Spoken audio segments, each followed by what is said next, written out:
And there's some strange things in there. There's many of the people who went acted as either free or part-time correspondents. They wrote letters back, and the paper published them. Those letters are a gold mine of information. They tell what they were seeing. They tell how they were living. The 3rd Regiment, when it first went down there, damn near starved to death because the colonel they had, Colonel Wardrop, had the supplies, but he wouldn't let them have them. Because if you give them out, these guys are going to use them up. You can't have that. So he kept them. They almost starved to death. And what happened was William Davis, Dr. LeBaron Russell, and a couple of other people were sent down by Governor Andrew to inspect. And I've got his entire report. And things changed after that. Colonel Wardrop disappeared. Actually, he was court-martialed and discharged. Because these guys were walking around, their clothes were falling off them, half of them didn't have shoes, and they weren't getting the food they should have, just because this guy had the warehouse full and he liked it full. So they were not, basically they were human beings just like we are now. They had the same failings. Some of them transcended them, some of them did not. But basically most of them were just plain guys. Most of them had never been away from home before. Many of them had never been to Boston, much less to Fortress Monroe and other places they went. When they went to Boston, they bivouacked them in the upstairs over the old Colony Railroad station. And they filled Faneuil Hall with some from other towns. They had more fun trying to keep those guys in those places. Because most of these guys are 18, 19, 20 years old. Never been to Boston. Never been away from home. My God, we're free. They were going out the windows, down the drain pipes. They were going everywhere. They were going crazy trying to keep them in these buildings. And they lost some of them. But they all schemed to wander back in time to go. By the time they were there a couple of days. And then the rest of the men in the company caught up until there were about 60 in the Standish Guards. And they put them out in the harbor on the S.R. Paulding, a ship. There were another 10 they had to wait for, so they waited for them, and then they left. And I ran across one letter one guy wrote, and he wrote back telling to the paper, and I guess to his wife, what it was like.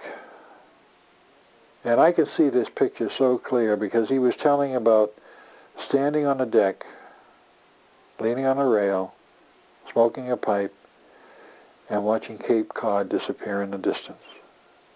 Not knowing if he was coming back or when or anything. That had to be, even though he didn't say so, a lonely moment. Just watch everything he knew just sort of vanish back in the fog. It was gone. He also wrote an account of the Battle of the Merrimack and the Monitor, which is a good one, but I've got one in a New Hampshire regimental history, which is an incredible one, written by a man who stood on the bank, watched it, and could write. And it's incredible. Incredible account. But anyway, they went down to Fort Monroe, and they got down there on the Paulding, and they took them off that ship, and they put them on the Pawnee, the USS Pawnee, and they sent them to Norfolk, Virginia, to destroy the Navy Yard there. Now you got a picture. This is at night. These guys are, this is high drama. This is night. They're down on the deck and it's dark. And the Pawnee was not a steam frigate. She was a sailing ship, so she was going very quietly. As they come into the harbor at Norfolk, there are other ships anchored there. But there are no lights anywhere. All you can see these black hulks here and there.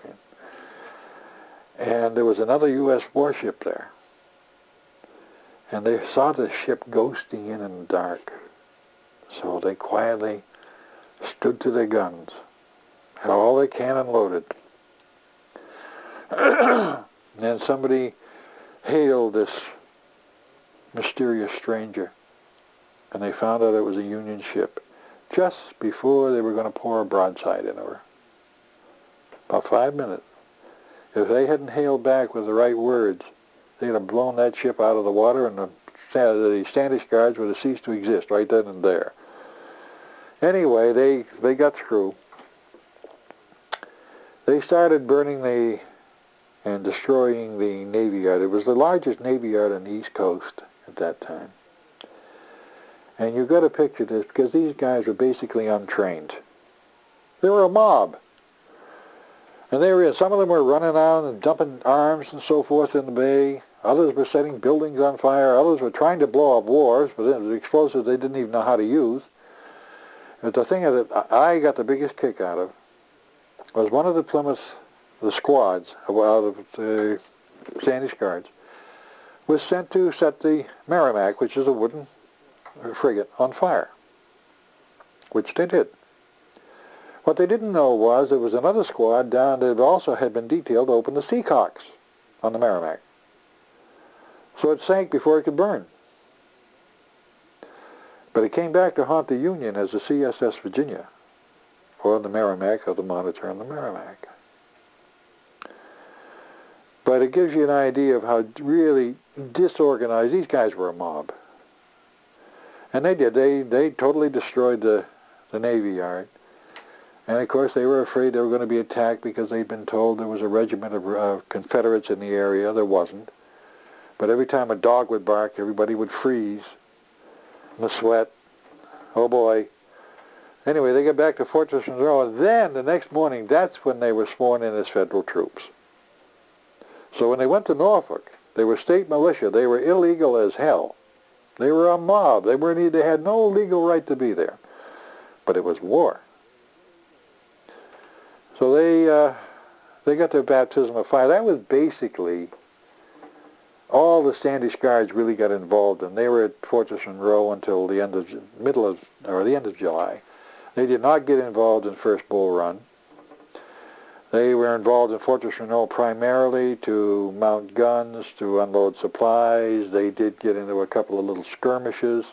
One of their sentries damn near shot the commanding general one night because he didn't give him the right password. He took a shot at him, but he missed. The general put him on bread and water for a week because he missed.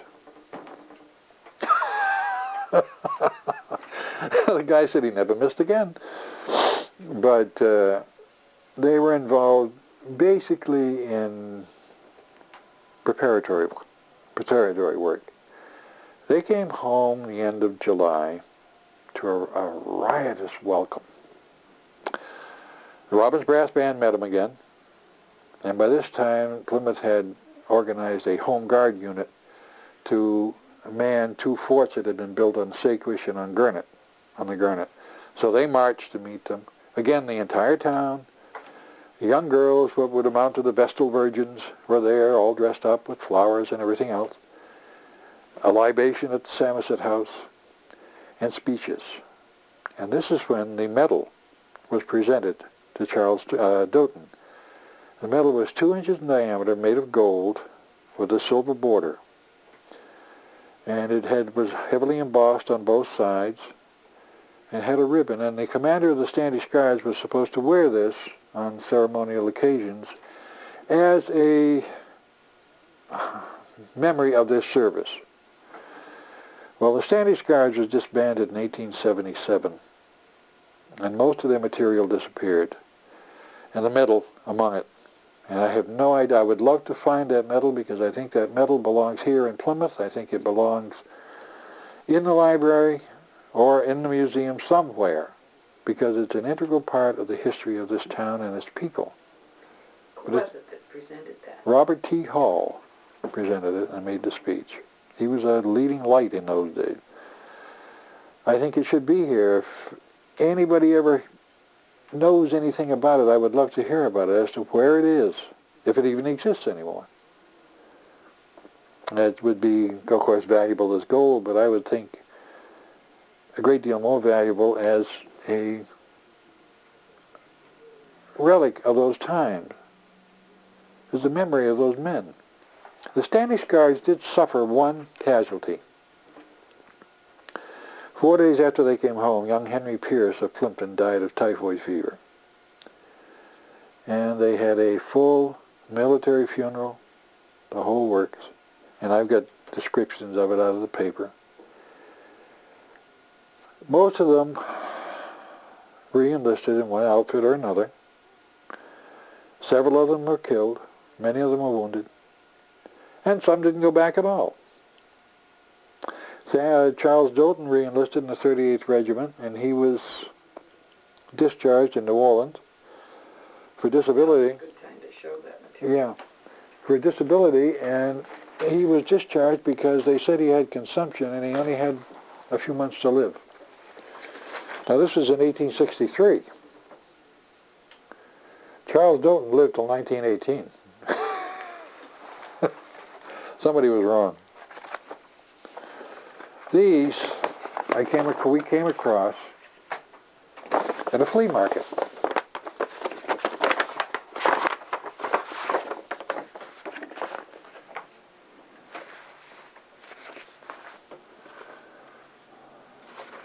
This is, you might like to see these. This is his receipt for the money he was due to come home from New Orleans. The thing is that he didn't get his money till 1884, 21 years later. But there it is, signed by him. This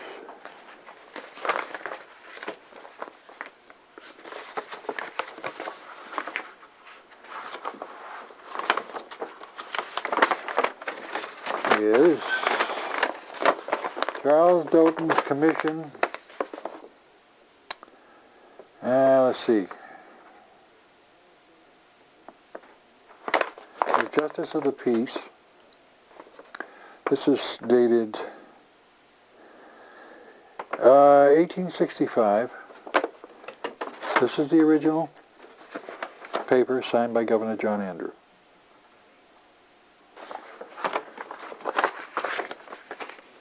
And these are not copies. These are the thing. This one,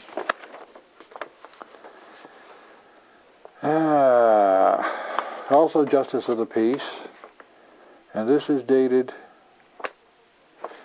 1855 and signed by the then Governor of Massachusetts.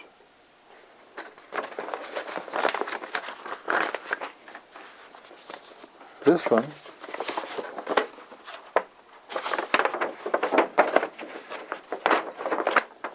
is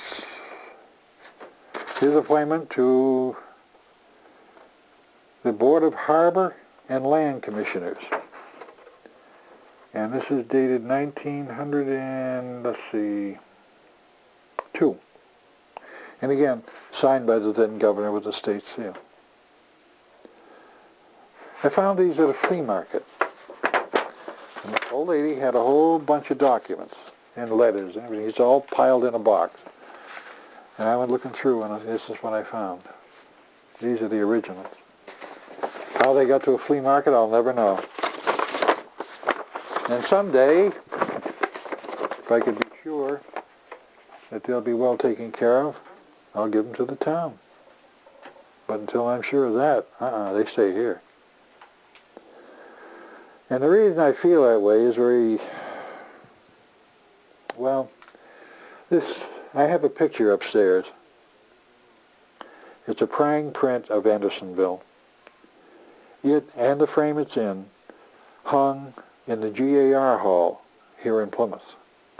When the last Grand Army of the Republic member died, the post was obviously dismantled. I bought the picture in Virginia. Now how it got there, I'll never know. But all the paraphernalia out of that GAR post is gone. Nobody cared. Until I'm sure that somebody cares, some of the things I have are not going anywhere. Because they mean too much. These are people's lives. These are not just pieces of paper. Charles Doughton came home. He published the Old Colony Memorial. He was director of Pilgrim Hall for many years. He was a power in the town. He did a lot for the town. And to just kiss him off like he didn't exist, I don't think it should be done. Or any of them that went and served in any war. But this one in particular. There's so many stories. There's Samuel Wright, of course. Samuel Cole Wright was a young man from Plimpton.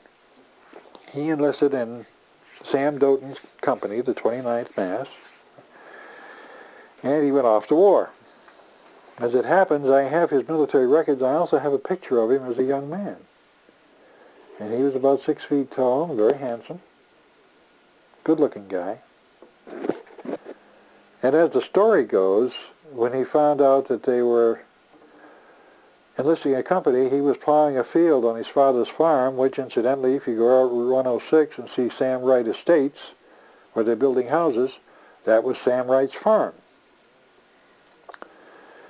And as the story goes, he tied the horses to a tree and walked to Plymouth and enlisted. Never went home, told his father. Just left the horses there. I imagine his father found them sooner or later. Anyway, he had the most incredible career of any soldier I've come across. Because, and you have to keep in mind that this is a time when medicine, compared to what we have now, was caveman style. You could die from a cut on the finger because they had nothing to fight sepsis or infection. Anyway, in his first battle, he was wounded in the head with a shell fragment and left on the battlefield to die. Thing is, he didn't die. Next time out, he got shot in the arm, which was a minor inconvenience. His third major battle was at Antietam. And at the Battle of the Sunken Road, the Union troops had charged time after time, trying to break through this line of Confederates. Finally, they were called what they called the Forlorn Hope. They asked for volunteers to charge. 75 men volunteered. He was one of them. They stood up and they charged into mass fire. Now, I've been to Antietam, and during that charge, they were being fired on by cannon from both sides and musketry from the front. They made the charge, and they broke through the fence. Of the 75 men who started, only 6 survived it. He was one, but he was shot through both thighs with a mini ball, which is an ounce and a half of lead. He was sent home to recuperate, and he went back. He went back in time to join the regiment before Vicksburg, where he promptly contracted typhoid. They sent him to the hospital in New Orleans, and he was so bad off, the doctors assumed he was going to die, so they told his mother he was dead and sent his effects home. He got better. Good enough to rejoin his regiment with Sherman going across the South. And in one of those little adventures, a cannon fell in a creek, and he and other men were trying to get it out, and it fell again, and fell on him and broke his leg. Well, he couldn't obviously march, so they left him behind with 2 or 3 other wounded men in a cave. Then they had to retreat. But the upshot was that he and the other wounded men in the cave wound up 14 miles behind enemy lines. No food, no water, no nothing. Well, he stood there 3 or 4 days and decided he wasn't going to die there. So he and a young captain from New York who'd been shot in the back started to go to Union lines, crawling. Well, the young captain died after 4 miles, but Sam Wright made the 13 miles, broken leg and all. And he hung around down there till it healed, and they went through Resaca, Georgia, where he re-upped for another whatever long it was going to take to do the war. And somehow or other, he got himself run over with a wagon load of oats, which broke both ankles and his pelvis. Well, he came home again, and he recuperated some more. And he went back and joined a unit which had now been sent to the Army of the Potomac. And he was with them at Cold Harbor, where he was again shot in the arm. Minor, you know. Finally, he wound up at the Battle of the Crater in Petersburg. And during the Battle of the Crater, he was shot in the right eye with an ounce and a half slug and left for dead. Somehow or other he got back to an aid station and then back to a hospital in Washington, where they proceeded to extract the bullet. Only they took it out the way it went in. The bullet had penetrated to the back of his skull. They had no x-ray in those days. So the only way you could find it is to follow the path in. So they went in and they got it and they pulled it back out. Obviously he lost the eye, but he did recover, and he came home, and for 3 or 4 years he was unemployable. He got married and fathered a daughter, and then he went to work at the customs house in Boston and stayed there off and on until he retired. He became collector of customs, and he died in Plimpton at his summer home on the farm in 1906 of a heart attack. But he was awarded the Medal of Honor for his actions at Antietam that day. He's buried here in Plymouth. He has a bronze plaque denoting him as a Medal of Honor winner. But this was a career in a time, as I said, when medicine was in its infancy. There was no idea of sterilization. There was no idea of antisepsis, anything. And yet he survived. It was incredible. But he's here, and he's been forgotten in our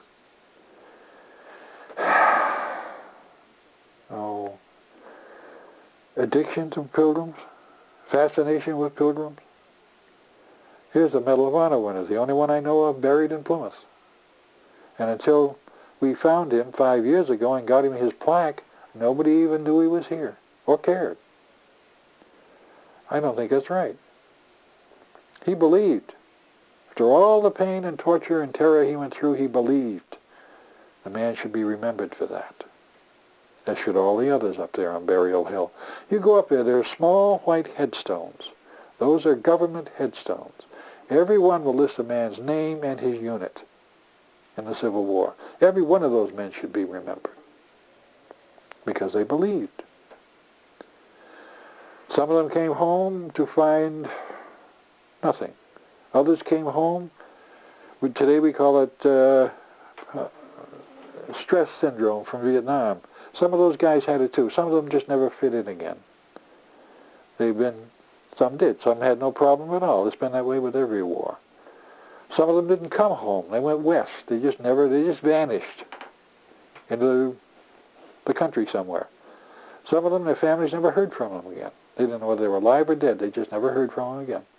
They went west. You go out to Colorado in the western towns, you go up in the old western towns in the mountain, and go to the graveyards. The graveyards are full of Civil War veterans from every state in the Union, north, south. There were so many of them, they just didn't have anything to go back to or nothing they could fit into any longer, and they went out there. And this is something we don't realize, that such an upheaval in this country. Over 620,000 Americans died in the Civil War because everybody was an American on both sides. It didn't matter. They were Americans. It was in a population of 30 million. If you took that and in proportion to today's population of 250 million, it's about 7.5 times, you'd have maybe 5 million men dead. That would take an entire generation. Right out of the heart of the country, which is what the Civil War did. Of our country right then. And the thing is,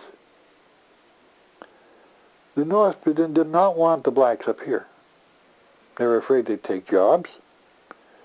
And they considered them pretty much the way Southerners did, as dam diggers and less than human, subhuman, fit only for drudge work. They didn't want them here. They treated them, the Union soldiers treated the blacks, the slaves, almost as badly, in some cases worse, than the Southerners did. I have one letter from a young man who was stationed with the 44th Regiment in New Bern, North Carolina. And at that time they were giving him quinine because malaria was endemic anywhere where it was warm and wet. So they were giving him quinine. But they made up a drink They gave it to their, what they call contraband, the Negroes that had come into the Union troops, in the Union lines. They made up a drink with quinine, kerosene, Tabasco sauce, hot red peppers, and what the hell, it was something, gunpowder. And they mixed this all up together and fed this to the blacks, and then stood around and laughed. Well, it just damn near was to burn the gullets out. Well, they headed for the river trying to get water, and of course water in that mixture only makes it worse. They thought this was a great joke. These were the troops that came to liberate them. In Georgia, after the war was over and the occupation troops were there was a woman, I've got her book here, and she recalls some of her blacks had come back to work on the place. It was the only home they knew. They had no money, they had no trade. This was the only place they knew in the world. They came back to work, and she paid them. But there was a couple of them that would be, at that time, would have been called uppity niggers. So she called the local occupying unit, whoever it was. He sent out half a dozen soldiers, and they tied these guys up against the barn and whipped the living hell out of them. These are the men that came to liberate them. This was after the war was over. There was no more slavery. But they did it. And the only point I'm making is that we were not saints. The Confederates were not monsters. They were only people on both sides with all the same failings. It's the only war we've ever been in where we spoke the same language as our enemy. It's the only war we've ever been in where we all went to the same churches. We believed in the same religions. Where a Confederate chaplain would preach to Union troops, and they'd understand him. They believed the same way. It's the only war I've ever heard of where a minister can get up in a pulpit and using the same passages out of the Bible prove that slavery is God's will and that slavery is an abomination of the devil, using the same words. And that was done. It gives you an idea.